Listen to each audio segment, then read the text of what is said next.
grand projet de réforme de la carte judiciaire qui va nécessairement impacter toutes les juridictions. Il nous avait été annoncé une concertation. À la fin de l'année, une concertation devait être mise en place avec les rapporteurs qui avaient été désignés, aucune concertation. Après le dépôt du rapport, on nous a annoncé une nouvelle concertation.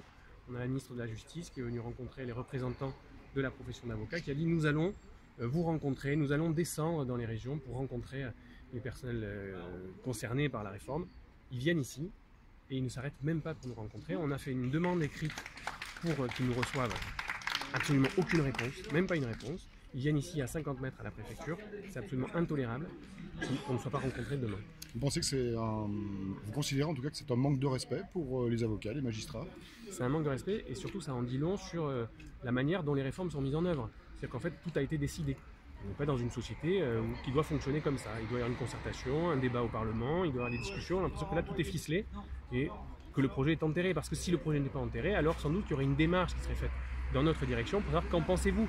Expliquez-nous pourquoi cette réforme, vous ne la trouvez pas intéressante. Et là, il n'y a absolument pas ça. Quelle est la situation de la cour d'appel aujourd'hui? La cour d'appel, selon la réforme, alors dans le projet, il y aurait une cour d'appel par région, donc une grande cour d'appel, et ensuite des toutes petites cours d'appel, des coquilles vides. Donc effectivement, il n'y aurait pas de fermeture de site, c'est ce qui a été annoncé par la ministre. Donc effectivement, pas de fermeture de site, mais en fait, on se rend compte que le contentieux qui serait dévolu aux autres cours d'appel, on appelle ça des cours d'appel territoriales, dont la cour d'appel d'Agen, ce serait une coquille vide. Et donc ça on n'en veut pas. Pour les justiciables ici en Lot-et-Garonne, on ne veut pas d'une coquille vide, on veut que les gens puissent être jugés ici à la cour d'appel d'Agen, comme c'est le cas depuis des siècles. Du coup, une action est prévue demain matin? Voilà, demain on a un temps fort, c'est qu'on va bloquer la cour d'assises. Les syndicats d'avocats, donc le syndicat des avocats de France et l'Union des jeunes avocats, ont décidé de bloquer la cour d'assises. C'est le premier jour de la cour d'assises, donc symboliquement c'est un acte très fort et on va empêcher les débats à la cour d'assises demain matin.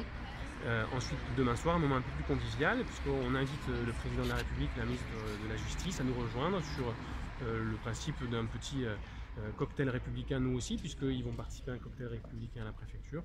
Et nous serons sur les marches du palais et nous les attendons avec un thé, avec des gâteaux, pour prendre un petit moment de convivialité, de plaisir.